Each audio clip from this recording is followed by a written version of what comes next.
कबूतर कबूतर खुशी से आसमान में उड़ रहा है, अपनी आज़ादी का लुत्फ़ उठा रहा है। वो नीले आसमान में बुलंद परवाज़ कर रहा है, जहाँ उसे कोई रोकने वाला नहीं। कुछ देर बाद वो दरिया के किनारे आकर बैठ जाता है। अकेला और गहरी सोच में गम नज़र आता है। दरिया का पानी आहिस्ता आहिस्ता बह रहा है, लेकिन कबूतर की आंखों में उदासी झलक रही है।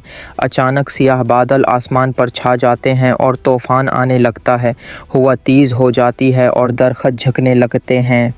कबूतर तेज़ हवा के खिलाफ अड़ने की कोशिश करता है, लेकिन तूफ़ान की शिद्दत उसे पीछे धकेल देती है। बारिश शुरू हो जाती है और बूंदें उसके नरम परों को मुकम्मल तौर पर भगो देती हैं। वो कमज़ोर होकर कांपने लगता है। उसकी अड़ने की ताकत ख़त्म होने लगती है और वो नीचे गिरने लगता है। उसी दौरान उसे एक पुरानी लकड़ी की झोंपड़ी नज़र आती है। वो आखिरी हिम्मत जमा करके वहां पहुंचता है और पुनाह की उम्मीद में दरवाज़े के करीब बैठ जाता है। कुछ देर बाद दरवाज़ा खुलता है और एक बूढ़ा आदमी बाहर आता है।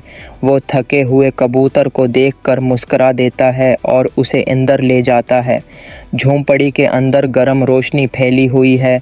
कबूतर नरमी से अपने पर झाड़ता है और आग के करीब जाकर बैठ जाता है।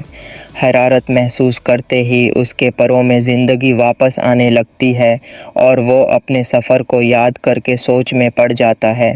बूढ़ा आदमी भी करीब बैठकर आग की हद्दत का लुत्फ़ उठाता है। दोनों खामोशी से एक दूसरे के साथ वक्त गुजार रहे हैं। रात का अंधेरा फैल चुका है और बारिश अभी भी बरस रही है। कबूतर खिड़की पर जाकर बैठता है, बाहर देखता है और फिर उदास होकर सर झुका लेता है, क्योंकि आपने अभी तक लाइक और सब्सक्राइब नहीं किया है।